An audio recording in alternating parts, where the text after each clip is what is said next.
Salut les refs, salut les pros. J'espère que vous allez tous bien. J'espère que de votre côté ça se passe.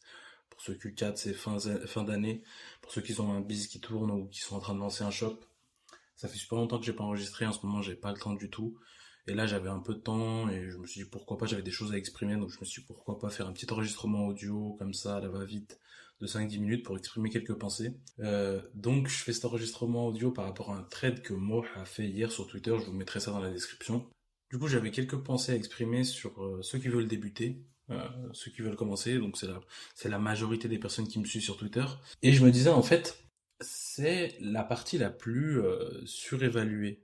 En fait, si tu veux débuter, il suffit de commencer. Dit comme ça, ouais, ça peut paraître ouf, mais en fait, je pense que c'est la partie la plus compliquée dans la tête des gens parce que ils vont overthink, ils vont penser beaucoup trop avant de se lancer. Et du coup, ça va créer plein de peurs, de complications du sujet alors qu'il faut juste commencer.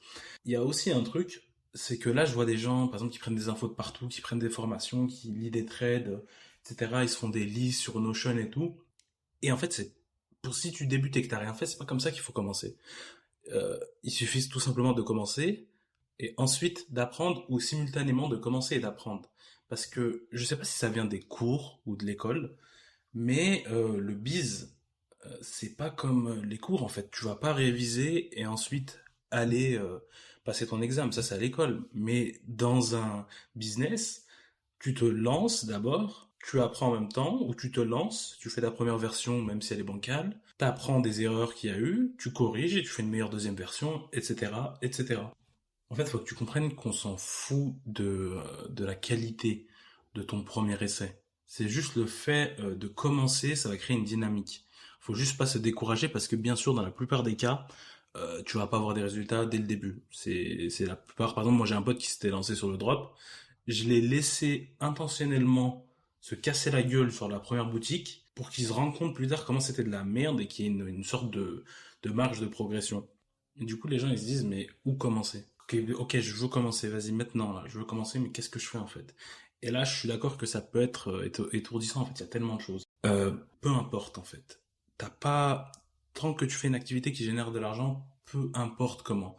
Si c'est faire un tour dans ta chambre, dans ton garage, faire une liste des objets que tu n'as pas besoin et de commencer à les vendre sur Vinted ou sur eBay, peu importe, c'est un moyen de commencer. En fait, dès que vous allez générer n'importe quel montant, par n'importe quel moyen sur Internet, enfin par vous-même plutôt en général, ça va débloquer quelque chose en vous et c'est réel. Voilà, j'arrête pas d'en parler, c'est que quand vous faites votre première vente, en général, il y a un déclic en vous et vous vous dites attends, c'est réel, là c'est palpable, il se passe quelque chose, je peux aller là vous allez être automatiquement matrixé. Moi la première fois que j'ai fait de l'argent de ma vie, c'était un de mes voisins qui avait une DS à l'époque et qui bon, je l'ai vu jouer à sa DS devant le hall et je lui ai dit, non, trop bien ta DS, tu l'as eu où, etc. Il m'a dit, ouais, je sais plus exactement comment il l'a eu, mais il m'a dit, si tu veux, je te la vends. Et à l'époque, ça valait entre, je sais pas, 60-80 euros. Et je lui dis, ouais, combien? Il me dit 20 euros. À ce moment-là, je bug, je dis 20 euros. Du coup, ce que je fais, moi, je monte chez moi, je lui dis, ok, vas-y, bah, mets-la moi de côté, je vais te ramener les 20 euros. Et j'avais rien du tout, tu vois. Et moi, j'ai jamais demandé de l'argent à mes parents pour des petites broutilles, 2 euros, 1 euro par-ci par-là. J'ai pris ma manette d'Xbox, j'avais une manette d'Xbox qui traînait chez moi, que j'utilisais pas parce que ma Xbox était en panne. Je l'ai mis sur le bon coin. 2 jours plus tard, je l'ai vendu à 20 euros. Je suis allé voir le gars, je lui ai acheté sa DS à 20 euros. J'ai joué un peu et je l'ai revendu à 60, 70 euros. Bref, j'ai dû faire une marge là-dessus et à partir de là, en fait, il y a eu un roulement. Et c'est là que tout a commencé. Je me disais, ok, mais en fait, je peux faire ça. Et tu commences à travailler ton flair, en fait. Tu commences à travailler un peu tes sens, à reconnaître les bons trucs, les bonnes affaires. Ensuite, moi, j'ai vendu. Bah, après, j'avais acheté. Attends. J'avais vendu cette DS. Ensuite, j'avais acheté une PS2. Ça peut paraître d'être un mauvais move. Mais j'avais acheté une PS2 à 50 euros et il y avait un nombre incalculable de jeux que j'ai pu vendre ensuite pour acheter une Xbox 360 et après je me suis arrêté là parce que en fait j'avais pas tout mon temps mais voilà c'est un peu pour vous donner une idée de comment ça peut commencer en fait. Ça va créer une fibre, ça va créer quelque chose, ça va créer comme je vous ai dit le flair. Et moi j'ai toujours dit que le flair c'est vraiment le truc le plus important en fait. Si tu as du flair et que tu fais attention aux tendances, à ce qui se passe autour de toi et que tu vas chercher les informations au bon endroit, c'est-à-dire que comment dire, t'es au courant des tendances qui se passent aujourd'hui et il n'y a pas de raison en fait. Au bout d'un moment, tu vas capter quelque chose au bon moment. J'ai toujours dit flair plus timing égale argent, la plupart du temps. On a pu le voir avec Moore sur Twitter. Ça, c'est un exemple parfait. Quand il a fait son cadre avec... putain, comment ça s'appelait ça? C'était le truc là, la guerre de pixels sur Reddit. Il y avait ça qui faisait le buzz. Il a proposé des posters par rapport à ça. TikTok organique. Et bim, il a explosé. Et ça, c'est exactement la définition du flair et du timing. J'ai aussi une petite histoire. J'ai un pote, je crois qu'il me suit sur les réseaux, donc il va peut-être tomber sur ça. Mais lui aussi voulait se lancer et je lui ai dit exactement les mêmes choses. Je lui ai dit, écoute, en fait, faut que tu fasses quelque chose, faut que tu passes à l'action. C'est le mec le plus dans la théorie que je connaisse. En fait, il a une théorie implacable, mais le problème, c'est qu'à la pratique, eh ben, il y a un blocage, mais il y a un réel blocage. Et du coup, j'arrêtais pas de lui dire ça. Et un jour, il s'est lancé sur Vinted de son côté. Et aujourd'hui, le mec, en fait, il me demande même plus de conseils parce qu'il a compris, il m'a dit, t'as raison, chacun son cheminement, et maintenant il y a un effet de roulement qui se passe chez moi.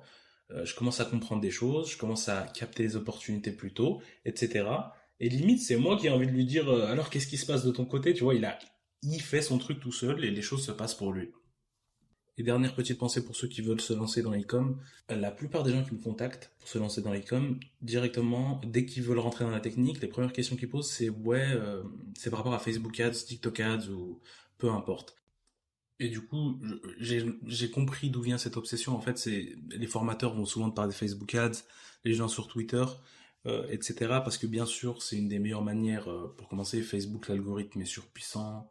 Euh, Pareil, en fait, c'est les moyens les plus connus pour avoir de la visibilité en ligne. Ça veut dire que c'est du paid ads. Tu payes pour avoir ta visibilité sur des gros réseaux sociaux, des grosses plateformes. Et en fait, ce que je veux faire comprendre aux gens, c'est qu'il y a d'autres manières, en fait. Il n'y a pas que les régies pub. Qu'est-ce qui t'empêche... En fait, pour moi, c'est deux méthodes différentes. Qu'est-ce qui t'empêche de créer une communauté sur Instagram avec des pages sur un sujet précis, une niche très précise, des micro-influenceurs autour d'un objet, d'un site que tu auras bien travaillé, etc. Et ensuite faire un lancement de produit, comme je l'ai expliqué dans nombreux threads, par rapport à ce produit, et ensuite enchaîner sur du Facebook Ads quand tu as un peu plus de budget et un peu plus de compréhension de ta niche.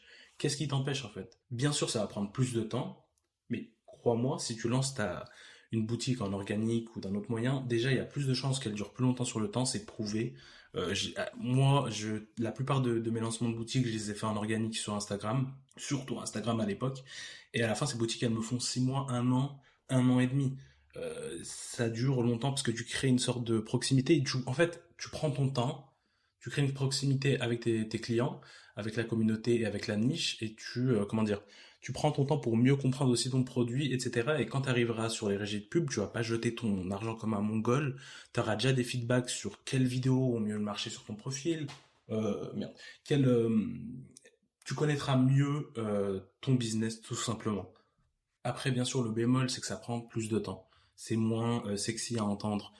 Facebook, en 4-5 jours, je fais même pas de testing Facebook. En 4-5 jours, ça va être bouclé. Tu vas savoir si un produit, ça vaut le coup de passer à autre chose ou de le pousser encore plus, tu vois. Et encore, il y a de la chance dans tout ça, donc tu pourras jamais être sûr à 100%, et je trouve ça frustrant.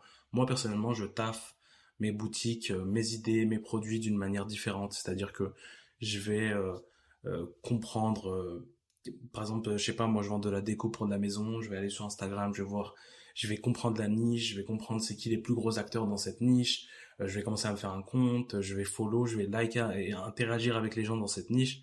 Ensuite, je vais les contacter, je vais faire des giveaways sur mon produit dès qu'il sera prêt. Je vais bien bosser mon site doucement. En fait, chacun sa manière. Et en fait, je vous dis tout ça pour vous expliquer qu'il n'y a pas qu'une manière. Et il y a plusieurs manières. Et moi, c'est la mienne personnellement. Je dis pas que les autres sont mauvaises, mais il faut arrêter de se focus sur un truc et se démotiver. Je suis désolé, tu te démotives. Si tu fais, je sais pas, moi, tu fais 5 testings, tu vois l'interface Facebook tous les jours, et qu'il n'y a pas une sorte de connexion plus profonde avec ton produit et ta niche, bah, je trouve ça moins passionnant et c'est personnellement mon avis là-dessus, tu vois. Donc voilà les refs, hein, c'était un petit épisode puzzle de mots et de pensées à l'arrache. Dites-moi si vous aimez bien ce format. Pour moi, c'est facile en fait, parce que là, je fais que de parler depuis tout à l'heure. Il n'y a aucun calcul. J'ai pas recommencé l'audio depuis tout à l'heure. J'ai juste fait quelques coupures. Et ça, c'est un plaisir. Je pourrais élaborer plus longtemps sur ce sujet, mais je vais garder ça court. Si vous avez des questions, bah, posez-les en commentaire, je vais essayer de vous répondre. Je suis aussi désolé pour les gars sur Twitter, je poste moins de trades, etc. C'est juste que j'ai pas le temps, en fait, j'ai d'autres priorités. Faut absolument que je fasse du fric et rapidement. Ceux avec qui j'en ai parlé le savent, j'ai des priorités en ce moment. Mais dès que j'aurai le temps, et ben, je partagerai de la valeur gratuitement. En fait, c'est frustrant parce que j'ai aucun plan pour monétiser mon audience, donc je donne juste ça comme ça et je veux juste un shot de dopamine. Et voilà. Bah, en tout cas, portez-vous bien les reilles. J'espère que ça va faire quelque chose pour vous. Enfin, le message que j'ai enregistré, j'espère que ça va résonner en vous. Et si vous voulez d'autres épisodes comme ça, bah, dites-le moi dans les commentaires. Portez-vous bien et on se dit à la prochaine.